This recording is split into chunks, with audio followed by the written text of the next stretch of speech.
Bienvenue à toutes et à tous dans l'univers de Potager Maestro. On est ravis de vous retrouver pour explorer ensemble les secrets du jardinage. Et aujourd'hui, on s'attaque à un légume-fruit que beaucoup adorent, le poivron.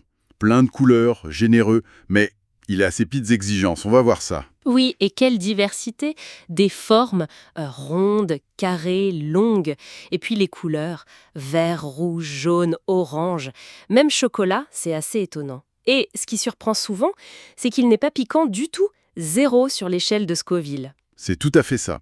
Et c'est utile de savoir qu'il fait partie de la famille des solanacées.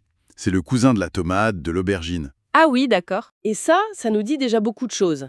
Ça veut dire besoin de chaleur, besoin d'un petit coup de main pour se tenir droit, et puis aussi, malheureusement, les mêmes sensibilités aux maladies comme le mildiou par exemple. C'est une plante qu'on cultive comme une annuelle chez nous, elle monte entre 50 cm et 1 mètre à peu près, mais son vrai point faible, c'est le démarrage. Pour germer, il lui faut de la chaleur, et pas qu'un peu, 24 à 28 degrés et de façon constante. Ah oui, quand même. Oui, donc le semis en intérieur, en février ou mars, c'est quasiment incontournable. Et puis, il faut être un peu patient. Ça prend 7 à 15 jours avant de voir pointer quelque chose. D'accord. Alors, pour ce démarrage, comment on s'y prend? On utilise un terreau spécifique? Oui, un terreau pour semis, c'est l'idéal, il est plus fin. On sème les graines vraiment en surface, à peine 2 ou 3 mm de profondeur. C'est très peu. Très peu, oui. Et le point crucial, c'est l'humidité. Il faut que ça reste humide tout le temps, mais attention, pas détrempé. Si on noie les graines, elles pourrissent. Le juste milieu, quoi. Exactement. Alors, une mini-serre chauffante, c'est parfait. Mais bon, on peut aussi se débrouiller avec la chaleur d'un radiateur pas trop chaud, ou même la box Internet. Ça dégage un peu de chaleur constante. Petite astuce. Et j'ai entendu dire qu'on pouvait les faire tremper avant. Oui, certains jardiniers font tremper les graines 24 heures dans de l'eau tiède. Ça peut accélérer un peu la germination, gagner un jour ou deux. Bon à savoir. Et une fois que ça a levé, ces petites pousses fragiles. Alors là, on change un peu les conditions. On peut baisser un peu la température, autour de 20 degrés, ça suffit. Par contre, ce qui devient essentiel, c'est la lumière. Ah oui, Un maximum de lumière. Soit une fenêtre bien exposée, plein sud, soit, et c'est souvent mieux, un éclairage horticole. Il faut compter 15 à 18 heures de lumière par jour. d'accord, c'est beaucoup. Oui, c'est intensif. Et dès qu'elles ont leurs 2 ou 3 premières vraies feuilles, pas juste les cotylédons du début, eh bien on les repique délicatement dans des godets un peu plus grands. Et on peut les enterrer un peu? Oui, juste un tout petit peu plus profond que leur niveau initial. Ça stimule la formation de nouvelles racines sur la base de la tige, ça les rend plus costauds. Bien. Et après cette étape en intérieur, vient le grand jour. La plantation au jardin. Hmm. Mais j'imagine qu'on ne les sort pas comme ça d'un coup. Ah non, surtout pas. C'est le choc thermique assuré sinon. Il faut absolument les acclimater progressivement. On appelle ça l'endurcissement. L'endurcissement, d'accord. Pendant 1 ou 2 semaines avant la plantation définitive, on les sort quelques heures par jour. D'abord à l'ombre, puis un peu plus longtemps, un peu plus au soleil chaque jour. C'est crucial. Et on attend quel moment pour les mettre en pleine terre? Mi-mai, c'est ça. Traditionnellement, après les seins de glace, donc vers la mi-mai. Il faut que les températures nocturnes ne descendent plus en dessous de 10 degrés Celsius et que la terre, elle, se soit réchauffée, au moins 15 degrés Celsius dans le sol. 15 degrés Celsius minimum pour le sol, c'est noté. Et ce sol, justement, il doit être comment? Riche. Le poivron est gourmand, donc un bon apport de compost bien mûr ou de fumier décomposé avant la plantation, c'est parfait. Et très important, bien drainé. Il n'aime pas avoir les pieds dans l'eau. Un pH autour de 6, 5, 7, c'est l'idéal. Et on leur laisse de la place, j'imagine. Oui, il faut prévoir large, environ 40 à 50 cm entre chaque plant sur le rang et 50 à 60 cm entre les rangs pour que l'air circule bien. Et attention, point technique hyper important, ne jamais enterrer le collet. Le collet, Mhm. c'est la base de la tige. Exactement, la zone juste au ras du sol. Si on l'enterre, c'est la porte ouverte à la pourriture. Donc on plante au même niveau que dans le godet, pas plus profond. Et si on cultive en pot, il faut un contenant assez grand, au moins 25-30 cm de diamètre et de profondeur, et bien sûr des trous au fond pour le drainage. Très clair. Une fois planté, l'entretien. L'arrosage, c'est un point clé, non? On dit qu'il est gourmand en eau. C'est le mot juste, oui. Le sol doit rester constamment frais, humide, mais encore une fois, pas détrempé. On arrose copieusement et régulièrement, surtout quand il fait chaud et sec, et toujours au pied de la plante, hein, jamais sur les feuilles. Pour éviter les maladies comme le mildiou. Exactement. Et pour aider à garder cette humidité si précieuse, le paillage est quasi indispensable. Une bonne couche de paille, de tonte de gazon séché, ça limite l'évaporation et ça garde le sol frais. D'accord. Et côté nourriture, ce gourmand, il a des préférences? Oui, il apprécie particulièrement la potasse, qui est essentielle pour la formation des fruits. Donc, à partir du moment où les premières fleurs apparaissent, on peut lui donner un petit coup de pouce toutes les 3 ou 4 semaines. Un engrais bio spécial tomate ou légumes-fruits, ou même du purin d'ortie dilué, ça marche bien. Mais attention à ne pas trop mettre d'azote, c'est ça? Tout à fait. Trop d'azote, ça fait beaucoup de feuilles, de très belles plantes, mais peu de poivrons. Il faut trouver le bon équilibre.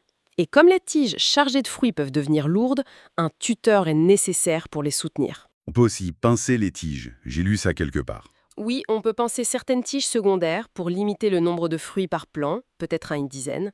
Ça permet d'avoir des poivrons plus gros et ça concentre l'énergie de la plante. Logique.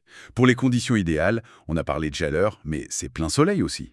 Ah oui, plein soleil indispensable. Minimum 6 à 8 heures de soleil direct par jour et un endroit abrité du vent si possible. La température idéale, c'est entre 20 et 30 degrés, avec un optimum autour de 24 degrés Celsius. Et si on est dans une région un peu plus fraîche? On peut tricher un peu, utiliser un voile de forçage ou une cloche en début de saison pour gagner quelques degrés, ou carrément opter pour une culture sous serre ou tunnel. Ça peut vraiment faire la différence. Ok. Et le moment tant attendu, la récolte. Ça se passe quand et comment? Ça commence généralement en juillet et ça peut durer jusqu'en octobre selon les régions et les variétés. On a le choix, hein. On peut les récolter verts. Ils sont alors brillants, croquants, avec une saveur un peu plus vive, un peu végétale. Oui? Ou alors on attend qu'ils prennent leur couleur définitive, rouge, jaune, orange. Là, ils deviennent plus doux, plus sucrés. Pour récolter, on utilise un sécateur. C'est mieux de tirer dessus. On coupe en laissant un petit bout de tige, le pédoncule. Et récolter souvent, ça encourage la plante. Tout à fait. Plus on récolte, plus la plante est stimulée à produire de nouvelles fleurs et donc de nouveaux fruits. Parlons un peu des voisins au potager. Il y a des associations bénéfiques pour le poivron. Oui, il y a de bons compagnons. Le basilic est souvent cité. Il aiderait à repousser les pucerons et certains disent même qu'il améliorerait le goût des poivrons. Bon, ça c'est peut-être une légende, mais en tout cas ça ne fait pas de mal. Basilic, je note. Et d'autres? Les plants de la famille de l'ail et de l'oignon sont aussi réputés pour leurs effets répulsifs. La carotte, le radis, ça fonctionne bien à côté. Et la capucine, elle peut servir de plante piège. Les pucerons vont préférer aller sur la capucine et laisser les poivrons tranquilles. On peut aussi les cultiver près des tomates et aubergines, vu qu'ils ont les mêmes besoins, mais il faut quand même laisser de l'espace entre eux pour l'aération. D'accord. Et à l'inverse, il y a des associations à éviter? Oui, absolument. Il faut éviter de les planter à côté des pommes de terre. Elles partagent trop de maladies communes, notamment le mildiou, et ça augmente les risques. Le fenouil aussi est déconseillé, il peut inhiber leur croissance. Et puis les choux, qui n'ont pas les mêmes besoins et peuvent attirer des ravageurs différents. Mieux vaut les tenir à distance. C'est bon à savoir. Et en parlant de problèmes, quelles sont les principales menaces, maladies ou ravageurs à surveiller? Eh bien, on a déjà parlé du mildiou, ces taches brunes qui peuvent apparaître sur les feuilles et les fruits, surtout par temps humide. Il y a aussi l'oïdium, ce feutrage blanc sur les feuilles. Et puis, un problème fréquent, c'est la pourriture apicale, cette tache noire qui se développe à l'extrémité du fruit. Ah oui, le cul noir. C'est ça. Et ça, c'est souvent lié à un arrosage irrégulier qui provoque un manque de calcium assimilable par la plante. Côté insectes, les pucerons sont assez courants. Les classiques, hein? Oui, on peut les gérer avec du savon noir dilué ou en attirant leurs prédateurs naturels comme les coccinelles. Il y a aussi les alerodes, ces petites mouches blanches qui se cachent sous les feuilles, et par temps sec et chaud, attention aux araignées rouges. Que de choses à surveiller. Oui, mais la meilleure stratégie, c'est vraiment la prévention. Bien espacer les plants pour que l'air circule, arroser au pied et pas sur le feuillage, pailler, et surtout, pratiquer la rotation des cultures. La rotation, c'est fondamental, n'est-ce pas? Surtout avec les solanacées. Exactement, c'est la règle d'or. Il faut attendre au moins 3 ou 4 ans avant de replanter des poivrons, des tomates, des aubergines ou des pommes de terre au même endroit.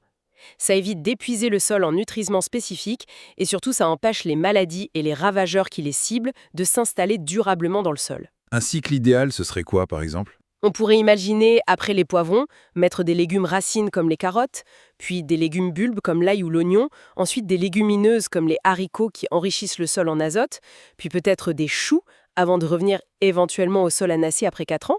Très bien. Bon, si on devait résumer pour nos auditeurs qui veulent se lancer dans la culture du poivron. Je dirais Patience et chaleur pour bien démarrer. Ensuite, un arrosage très régulier, beaucoup de soleil et un sol riche. C'est un peu de travail, c'est vrai. Oui, un peu d'attention, mais quelle satisfaction de récolter ses propres poivrons, si colorés et si savoureux. Ça vaut vraiment le coup d'essayer. Et pour celles et ceux qui souhaitent approfondir, sachez que dans les notes qui accompagnent cette discussion, vous trouverez des liens essentiels vers un article et des vidéos qui complètent parfaitement notre échange d'aujourd'hui. Voilà, et merci beaucoup pour votre écoute. Vous êtes de plus en plus nombreux à nous suivre et franchement, ça nous fait chaud au cœur. Oui, un grand merci Eve. Vous pourrez d'ailleurs retrouver cette émission et toutes les autres sur notre chaîne YouTube, mais aussi sur la plupart des plateformes de podcast, Spotify, Amazon Music, Deezer, Podcast Addict et bien d'autres encore. Il ne nous reste plus qu'à vous dire au revoir et au plaisir de vous retrouver très bientôt pour une nouvelle exploration potagère avec Potager Maestro. Et d'ici là, peut-être une petite question à méditer. Comment la couleur d'un poivron, au-delà de l'esthétique, influence-t-elle réellement sa saveur et son utilisation en cuisine pour vous ? À bientôt!